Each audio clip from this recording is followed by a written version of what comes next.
Taranova torna a vincere e lo fa esattamente un mese dopo l'ultima volta. Una vittoria contro la Viterbese che vale più dei 3 punti in palio. Il 2-0 infatti blinda di nuovo il primo posto dei ragazzi di Scarfini, che già domenica potrebbero festeggiare la vittoria della regular season e l'accesso in D. Ma andiamo con ordine. I rossoblù si affidano al solito schieramento 4-3-1-2 con Germoni libero di sganciarsi in fase di spinta. La Viterbese invece tenta di chiudere tutti gli spazi con 2 linee compatte.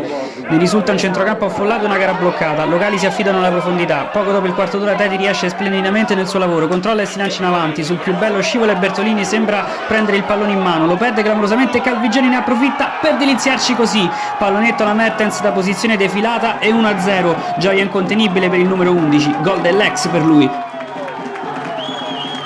Viterbese che però rimane in partita e risponde subito, bel fraseggio da punizione al limite che porta a questo tiro di Hernandez da buona posizione, Zonfrilli si allunga e mette in angolo. Ospiti che però si fanno male anche da soli, un rinvio totalmente sbagliato innesca Lo Luca, abbattuto viene coadiuvato da uno scatenato Calvigioni. L'11 parte in velocità, resiste una volta, 2 volte, arrivando fino in area di rigore.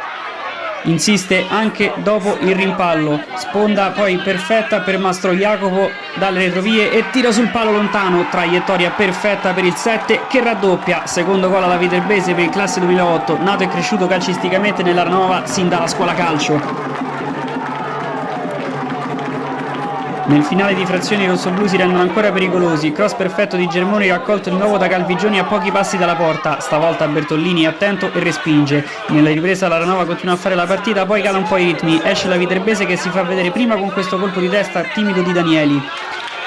I rossoblù non ci stanno e calano il tris, parapiglia su angolo con la Viterbese che non riesce a liberare. Alla fine i rossoblù riescono ad arrivare al tiro. Ferrari mette in porta da vicinissimo, entrato da pochi secondi, ma la bandierina alzata ferma tutti, è fuori gioco. Sugli sviluppi in un angolo dall'altra parte gli ospiti si guadagnano un rigore per la trattenuta eccessiva di Marino su Ciccioni. L'arbitro non ha dubbi e assegna il tiro dagli 11 metri.